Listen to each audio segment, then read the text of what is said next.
Hello and welcome everybody to the Poker Fuse podcast. It is February 6, 2020. This is episode number 41. I'm your host, Mike Gentili, along with my co-host, Nick Jones. This week on the podcast, the use of brand ambassadors is a common way online poker rooms promote their sites and the game of poker. We discuss the latest comings and goings of sponsored pros and tell you what we think they mean for their respective poker companies.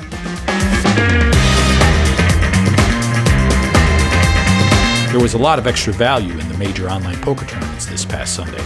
We'll talk about why that happened and how you can get in on the action.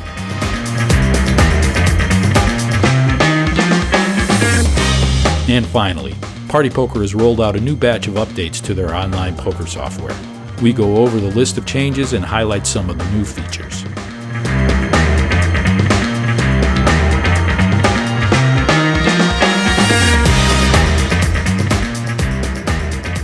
One of the more popular ways that poker sites have been promoting their products is through the use of brand ambassadors or sponsored pros.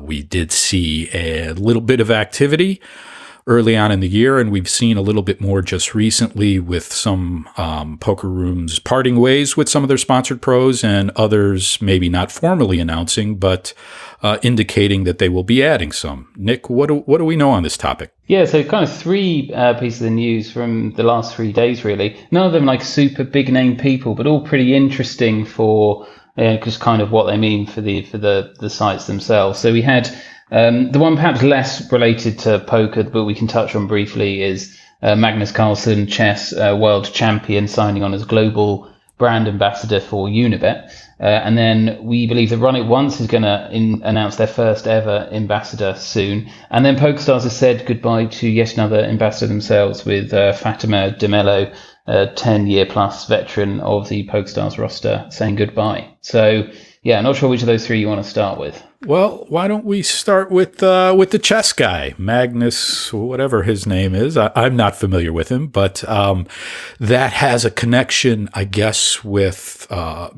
poker as a skill game, and maybe is he viewed as a sports personality? I'm not sure. Well, so I'm surprised you haven't heard of Magnus Carlsen. I mean, maybe, yeah, I mean, I would say like he probably makes headline news in the UK, even if you're not really into chess. And I wouldn't say the Brits are particularly into chess, but he's kind of dominated the sport for the last, I say sport, maybe, mind game, it would be better. But like for the last decade plus, I think he's been world number one for 11 years. He's one of the best people to ever play the game in history. Pretty personable guy. And yeah, it's a pretty big deal for Unibet to sign him up. Unibet have had an interesting history with chess itself. They started offering betting on chess recently. They sponsored the World Chess Championship match a couple of years ago. And they have... There's been some weird stuff with the Norwegian Chess Association, which we don't have to get into. But anyway, so they announced him as a global brand ambassador. Now, this is very much a sports betting related thing. It's not really clear with these deals like what his role will be, but sports definitely is the main thing. I think the interesting thing with this is twofold. One, the message that they're getting across with the advertising is very much like fits perfectly with poker. It's talking about like how to gain an edge, and practice makes perfect, and it draws parallels between Magnus and all the time he puts in away from the table, learning and experimenting and exploring the game, with ultimately becoming a better sports bettor to gain an edge. I think their tagline is "Luck is no coincidence." I think, but you can watch this advert and almost assume they're talking about poker. It's such a good fit for the message that they want to try and get across. So do we know what his role will entail? Will he be placing sports wagers on Unibet? Will he be playing any poker? Is he, doing any other kind of promotions, talking about poker, anything? No, so I mean, we don't really know. Like, it could simply be that they, it's a deal where they can use his likeness to, in TV and other advertising campaigns. It might be as simple as that. There is, however, that there's a long shot hope that he will play some online poker on Unibet, because he is known to dabble in real money online poker. He has said in interviews in the past few years that he's been asked how do you like to wind down, and he says hang out with friends or fire up a few games of internet poker.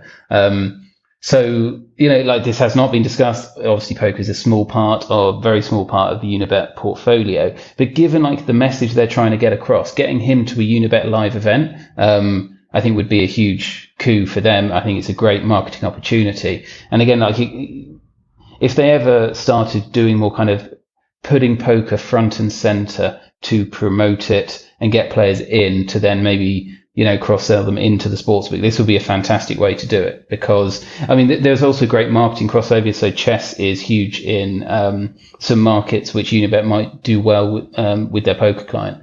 I was about to say India, but I'm not actually sure if Unibet is operational in India or if they're active in India. Yeah, I think he's definitely a poker player, so that's definitely a possibility, I guess. Okay. All right. Well, that should be interesting to see how they utilize him. I will be keeping an eye on that. Let's move over. Let's talk about Fatima. Fatima, as you pointed out in your Poker Industry Pro article, is...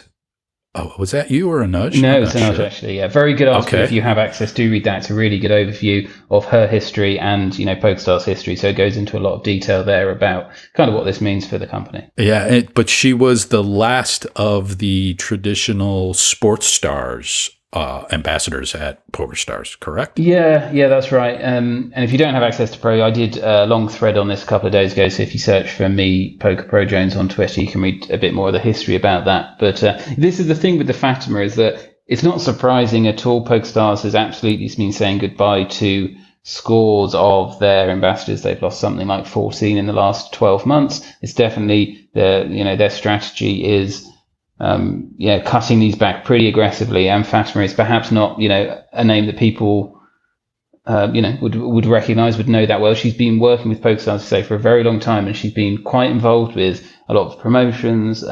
There's a lot of like YouTube videos with her in it. She's been on the Shark Cage. I think she's been quite heavily involved in the charitable giving arm as well. So she's definitely, been utilized, but it's not at all surprising that they said goodbye to her. And as you say, it kind of ends their, long period of investing and tying up big name sports stars and connecting sports with poker. So Fatima might not be like a household name where like you and I come from, but she's like a multi-Olympic medalist in field hockey, right? I think. Yes, she field hockey. And like was one of the best in her sport. And basically on the year she retired, she signed with PokerStars and then was been with PokerStars since. She's very personable. I think she's been excellent front woman. But yeah, so over the last 12 years, we've seen PokerStars like sign up the absolute top names in different sports, from like, it's easy to almost forget like 5 years ago, like Cristiano Ronaldo was, and Rafa Nadal were like, with sports stars. Boris Becker, all kinds of so Boris Becker was with them for like, I think like 8 or 9 years. He signed up in like 2007 and actually lasted to 2014. There's a dozen more. I'm just looking at the articles. So Neymar Jr., I think when they signed him, he was the most expensive footballer of all time. Even Usain Bolt was, that was a big thing that kind of they announced Usain Bolt as like a partner. Yeah, with Kevin Hart too, right? And they haven't been doing much in the way of celebrity endorsements. I think Kevin Hart may have been the last one. Yeah, that's it. All they've done in terms of new signings is and this is also a bit odd, they announced like a new roster of streamers last summer, like a dozen plus Twitch up-and-comers who I couldn't even, whilst fact-checking our article this week, couldn't even find a mention of them on the PokerStars site since that announcement. So they're not listed on the ambassador page. I'm not really quite sure what happened there.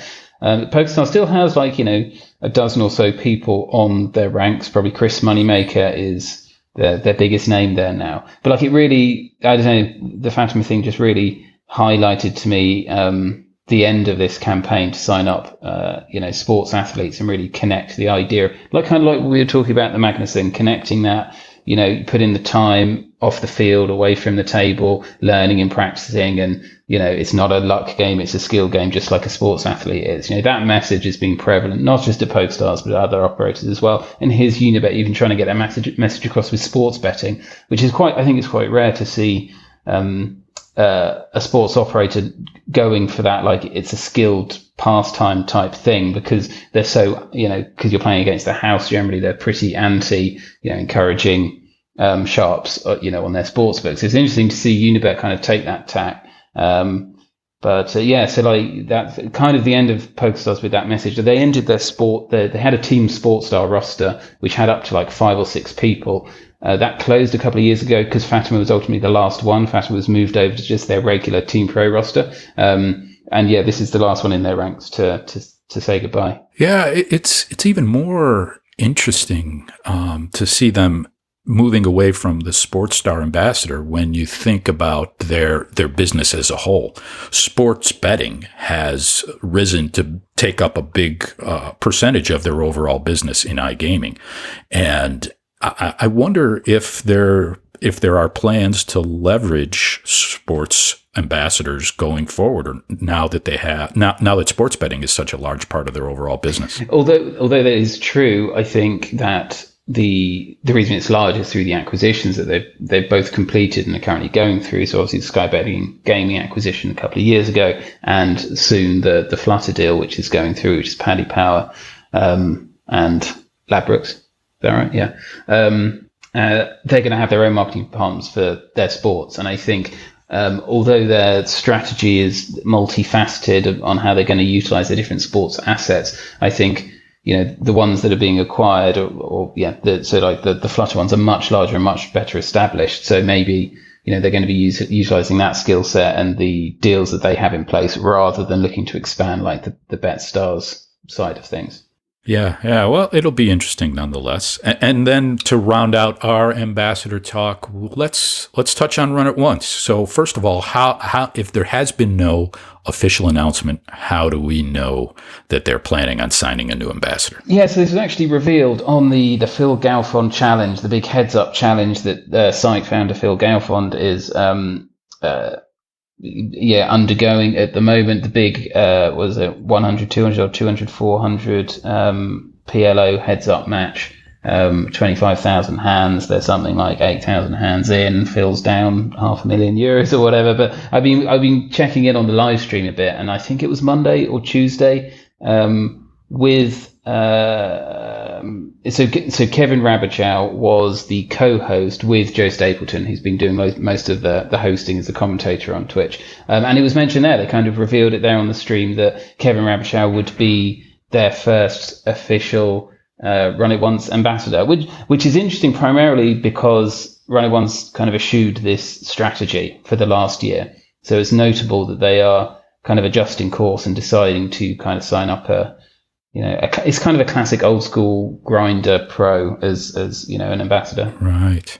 So two things to talk about here is, what do we know about Kevin? What are his accomplishments? And what does this apparently different course or strategy by Run It Once Poker, what does that signify? Which one of those two topics do you want to take first? So I don't know a lot about Kevin. He was really good on the live stream. I really liked his commentary. And writing up the article this week, I did a bit of digging on him. So he's been a Run It Once poker coach for many, many years, like 8-9 years, I think. Maybe that's not, 6 years he's been a coach. He is a high stakes, no limit hold'em, heads up mostly in some 6 max cash game player, has had some success live as well, but just kind of like almost like an old school grinder who, makes profit, coaches. Yeah, I saw that he came in second for one of the big tournaments. Yeah, so he had a big cash at partypoker North America in 2018 for $500,000. So that was his big win. He is a US native, so I'm not quite sure where he based himself to play, because he still, as I understand it, grinds on PokerStars. I saw he recently did some videos on his W Coop successes. So that would be a few months ago. So he obviously travels out of the country to play and has a residency outside the country. We can assume that, when he becomes a team pro on Run It Once, he will be doing some playing and streaming on the Run It Once site. As we understand it, he's going to have like his own avatar, much like Phil does, and will be playing under his real name, I assume, rather than kind of the anonymous names that everyone else has. I would guess that it's not going to be an exclusive thing, so he's going to be able to still play on PokerStars because he plays a lot of heads up and high stakes cash games, which just aren't available on Run It Once. They don't have heads up tables outside of the Phil Galfond challenge. So I'm guessing he'll still be able to play on other sites. Okay. Yeah. It's also an interesting signing when we look at Run It Once and their strategy as an upstart online poker room. They built a reputation, it felt like, on doing things different and getting away from a lot of the traditional aspects of online poker. Their reward system, for example, was one. Their software is another. They had originally planned to have a lot of the representation of their poker room come through their streamer program, which is a way of rewarding people that live stream play on the site. So this feels like it's moving in a different direction, but not the first step that we've seen of them kind of maybe changing course in that manner. Yeah, I think changing course is definitely, what I take out of this. It's not like they said a year ago or so when they launched, we're never going to have like team pros or whatever, but absolutely like when they launched, and as you said, like it's with loyalty as well. They never said that they wouldn't have a loyalty program, but when they launched the two big headline things, which were really interesting and innovative, were the streamer program, which was basically anyone can be a site ambassador effectively. Like you can get right back up to 100% plus if you stream your action on Twitch and commentate. And they were going to make it more like an open democratic system rather than signing up, an ambassador or whatever. And with rewards, they were like all our rewards at launch with this splash the pot system, which we've talked about a lot in this podcast before, so we won't get into. And we've seen, I think ultimately after 6 months, their traffic levels were very low. They had a pretty rough summer. They hadn't got their software to the level they wanted, and cash game traffic was really dwindling down to, the single digits, basically, like dormant outside super peak hours. And what we've seen over the last 6 months is a reinvigoration of the site through a few things. Launching their new loyalty program really helped. Phil Galfond, and my gut is I don't think at launch they ever thought that, Phil Galfond would be playing on the site. Like, I mean, maybe they did. Maybe it was always part of their thing, part of their kind of roadmap, and maybe they just expedited it, but it kind of came out of nowhere that it's like, I'm going to be playing on the site to kind of help promote it. That helped. Now obviously the Phil Galfond challenge has really helped, and then this again it's an interesting decision. I'm not quite sure what someone like Kevin Rabichow, it's obviously not a Daniel Negreanu or something. I'm not sure he has reach outside of hardcore online poker players. What extra they think he will add to the team. I don't want to second guess this. Maybe they've got kind of a bigger plan. We'll have to see. As I say, they haven't announced anything yet, so this was just really revealed on the live stream with no additional details. But yeah, I think it is pretty notable that they're iterating. They're willing to accept ultimately maybe mistakes, change strategy where necessary, do whatever's needed to try and keep building traffic. And just doing the checking around. Party Poker, they were pretty active in signing ambassadors over the last year. Has there been any news from them as far as any new signings that we might be seeing in the near future? Good question. Not in the last week, but I'm sure I believe the last one they did, they signed up an ex-888 sponsored pro. Can you remember who that was? It was like in November, December time. I'll just do a quick check here. Do you have an idea of country? No. That the pro might have been from? No, can't remember. That was their last one, though, I think. Yes, here we go. It was Spaniard signed up to their Party Poker EU site. That was mid-November. Marti Roca de Torres, who is, I think a successful live pro and former 888 ambassador. So, yeah, but nothing new this year. No, they've definitely been quieter. If you go back a year, everyone that poker stars were dropping Party Poker were picking up and then some, and they definitely quietened down on that front, I think, for sure. Okay. Well, I'm sure there will be more sponsorship news as Run It Once makes the official announcement, and perhaps there will be more to talk about then.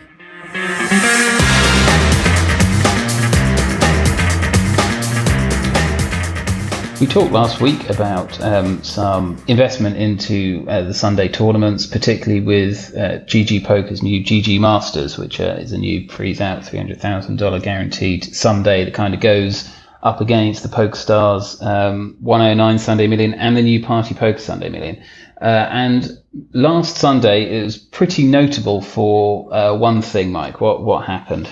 All three of those major Sunday majors had overlays last Sunday. Yeah, so that's, I mean, some of them are more surprising than others that they overlaid. Yeah. So, I mean, if you look at it, GG Masters has overlaid every week since it kicked off, and that's, just over a month or so.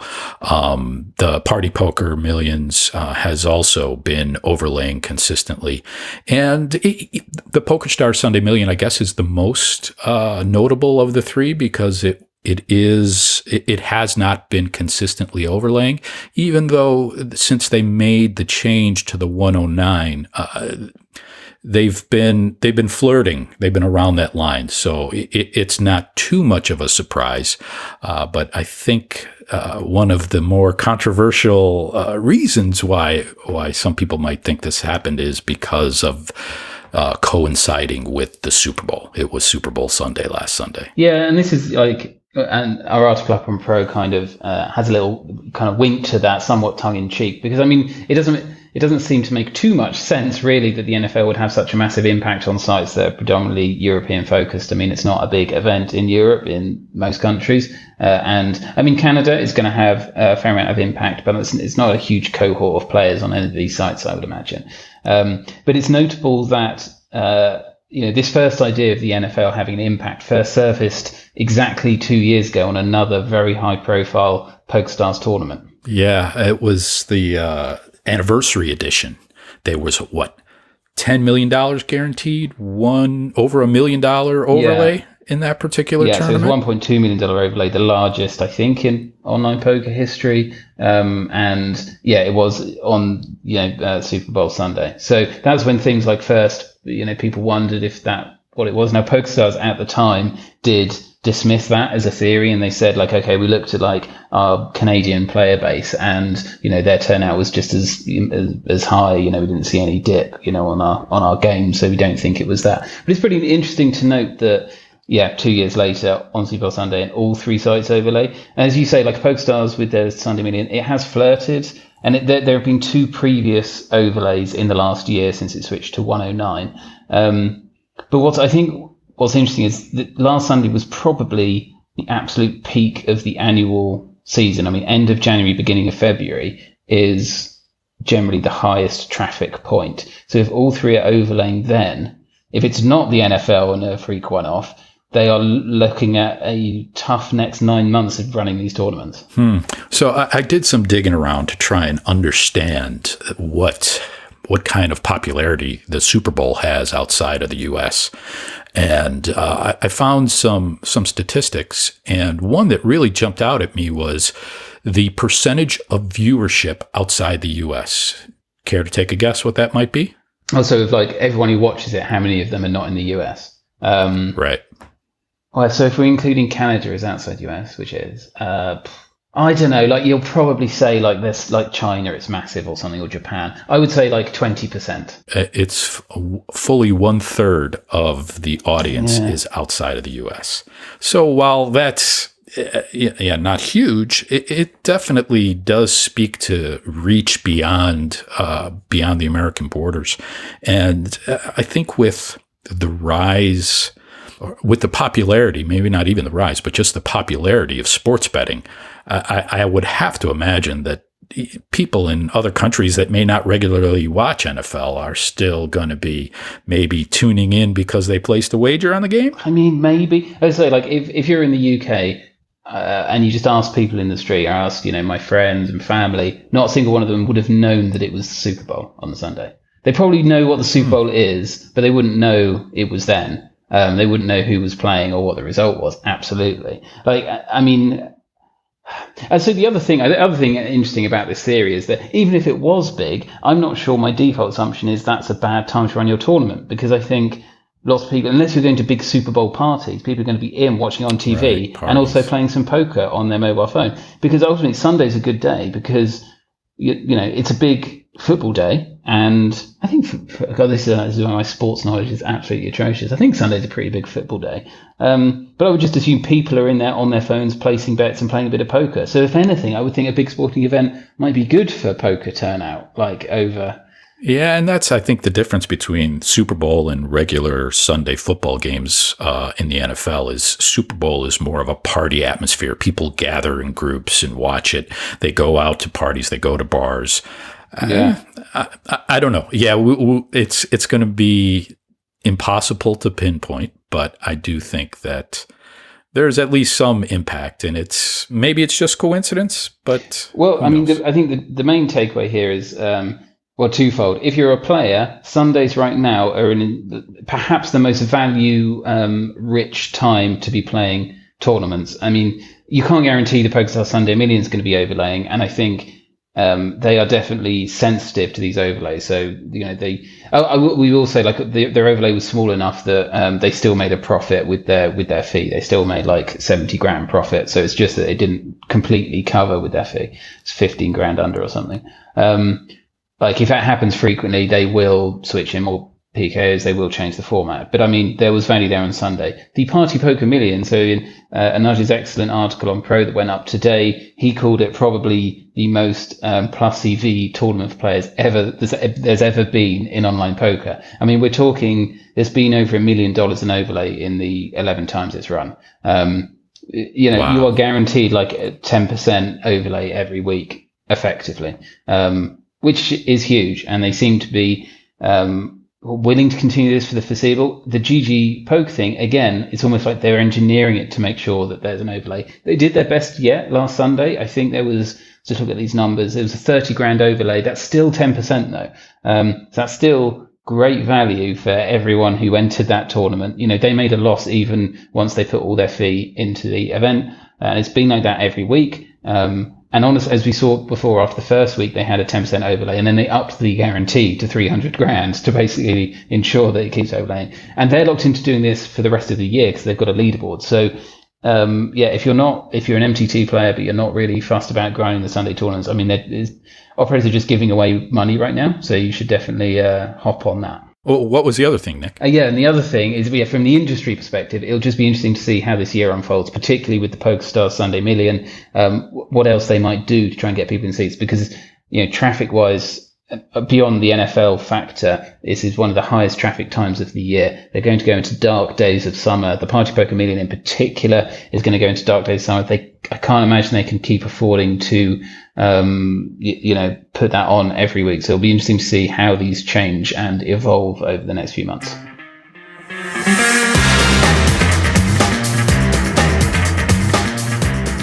We saw another slate of upgrades, improvements, however you want to call it, changes to the Party Poker software.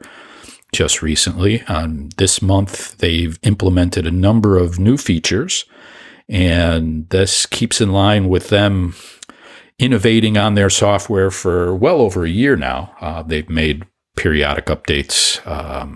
It seems like almost every other month or so, but this update has a number of some big changes. Nick, what do we know about the changes that Party Poker implemented into their software?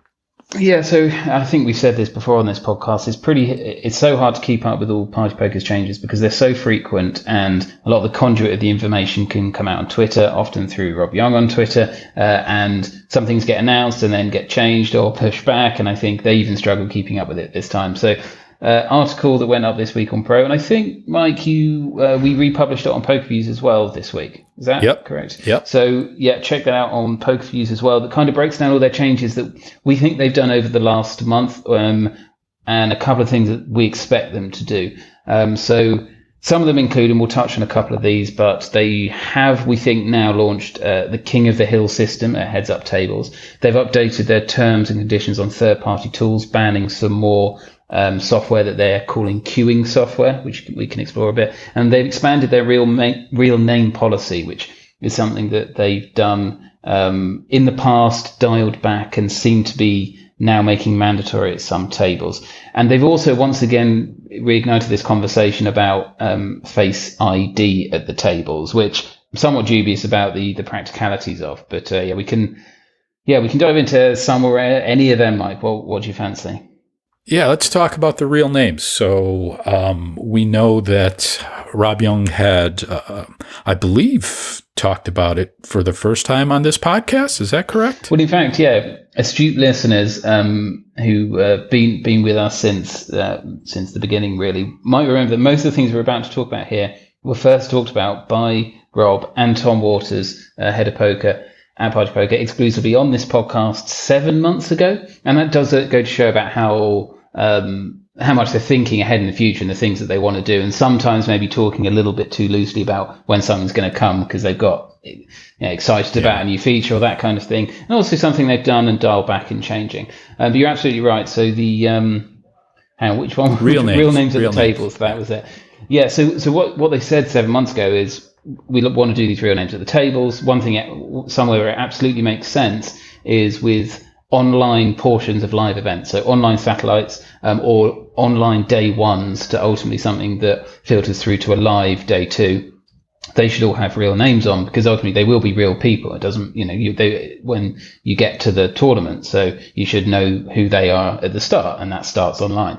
And we talked about this on the podcast, and they said they wanted to do it on all games as well. And I think we had some back and forth on the practicalities of that. Then what they actually did was they actually did roll it out first a few months ago, I think November time, on their high stakes games and their heads up games, I think. But very soon after they launched it, they actually made it optional. So there is now, and it's still this case, like I say, there's a 5-10 table, there's an optional real names or anonymous names or screen name table. And that ultimately becomes, sometimes you can have that, and then you can have their anonymous tables, and they've got other different table types. So they've had that for a while, but what they have done now, I think made mandatory, is they now have implemented it for all their online portions of satellites and day ones for live events. And I think that is live now in the client. Can you give me, tell me what the reasoning is for these particular online portions of their live events? Why do they feel it's so important that they want to put real names onto these? I mean, they're going to see the people show up in person anyway. I guess I'm just not getting it. So I think the idea is in theory, they would like this, and Rob certainly wanted this on all tables and all games. It should be mandatory. Why should people get to hide behind screen names? That's the idea. I think they said at the time, the most natural first place to do this is stuff that's going to be live, because ultimately their names will be revealed. So that's an easier transition, I guess. It's more acceptable to the player base who are used to pseudo-anonymous names to do it on that, because they ought to be live. And so I've got a quote here that they said at the time. So I know Rob was talking about this in general and saying how you should absolutely have it and the problems with anonymity, and then Tom jumped in and said, I think real names, it makes it particularly relevant when you're talking about live. So when you go to a live tournament, you look at the screen, you see everybody's names, what their seating position is, who they are. In terms of qualification for these or online day ones of these events, why are players hiding under an alias? If you think about it, it's absolutely common sense for you to know who you're playing in these live events, and it just joins the two together. That's what he said. So they want people to be able to take a look at ahead of time, who's qualified on these day ones that take place online and prepare for the live portion of the tournament. That's what it sounds like. Yeah. Okay. Yeah. I could see that. Yeah, so we think that's live now.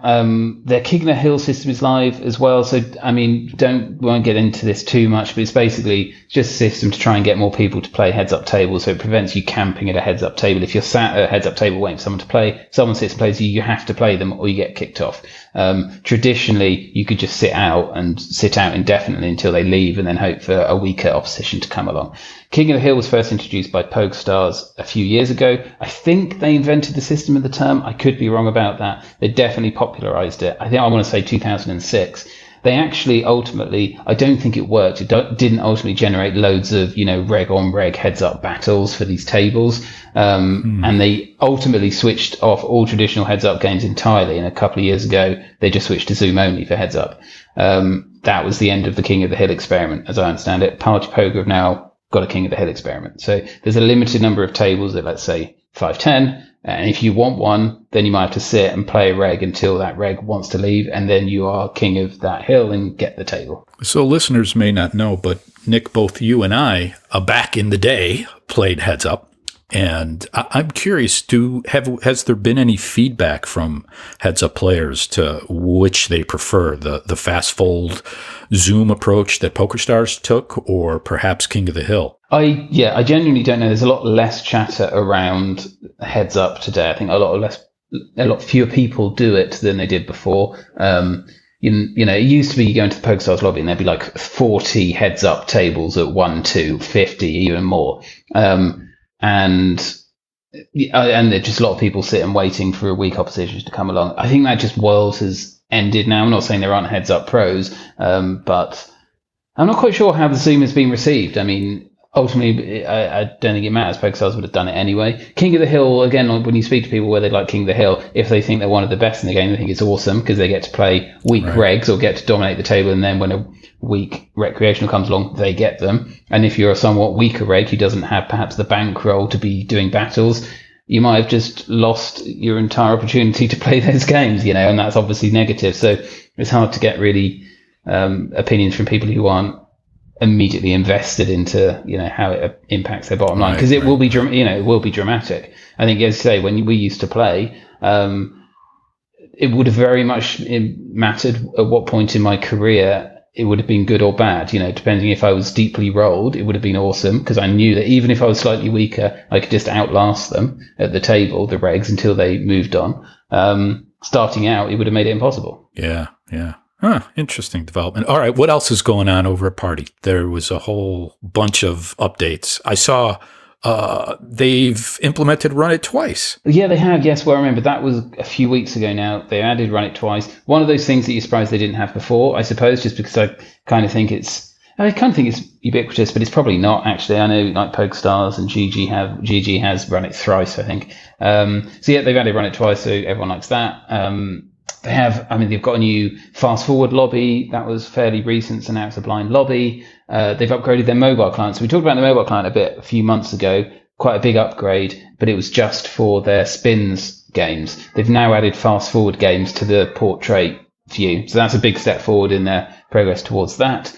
They've banned queuing software, which is probably not worth getting into. Like, it's just a piece of software that stops you entering like a global, I don't know, you can have a friends list, so you won't sit them at like spins tables. It maintains this like off book queue, which... Yeah, I think we touched on that a couple of weeks back. Oh, did we? The topic of this queuing software. Okay, cool. Yeah. So PokerStars banned this a while ago. Party Poker now have. Not that surprising, Party Poker have banned cards and table selection tools. So it was more like an oversight that they hadn't included this before, I think, or maybe understood that this was a tool that was out there. I think there's no public tools to do it anymore, but I imagine there are private tools amongst regulars at these games to try and maintain, so they don't sit each other. So obviously it doesn't stop you getting on Skype and going, okay, I'm going to register this one, you register the next one. But I think the idea is like, you can't join a group of like 100 people and then collectively, avoid each other. So they've done... Yeah, circumvent. Yeah, exactly that. So they've banned that. And the other thing is this conversation has come out again that Rob wants to see Party Poker introduce like face verification at the tables. And which again is something that they talked about on the podcast 7 months ago, but the conversation has kind of re-emerged following a couple of tweets that Rob put out earlier this week. Yeah, I also noticed from looking through the list of updates that they now have an in the money indicator for their tournament players. Yes. Which I wanted to ask you about. So I'm looking up and down. So it goes through and it tells you at the table now, so you don't have to go to the tournament lobby, your position, the number of players remaining, the number of players that will cash, the amount of money that is currently, your pay level at that time, the value of the next pay jump. I'm curious, is this standard amongst online poker software these days?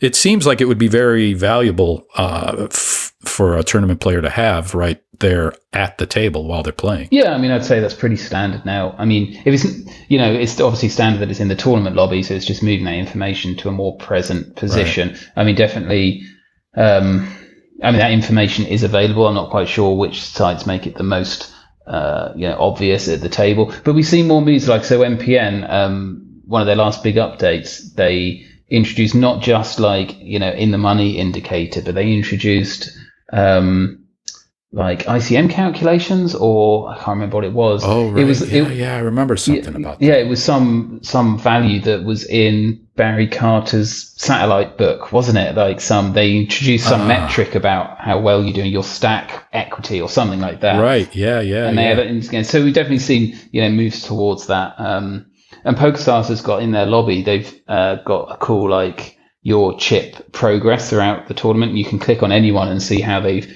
chipped up throughout the tournament. That's pretty cool. So you're right. They've added that. Another big one, almost forgot. They've made all their fast forward games with antes now.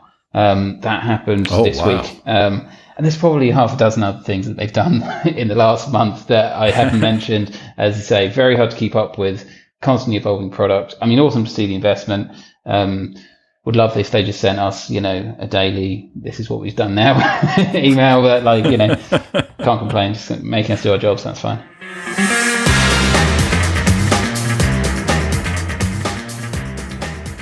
Well, that wraps up this episode of the Poker Fuse podcast. As a reminder, please give us a like and a subscribe wherever you get your podcasts. And you can also follow us and interact with us on Twitter. Nick is at PokerProJones. I'm at SpookyBugs. Thanks, everyone, for tuning in.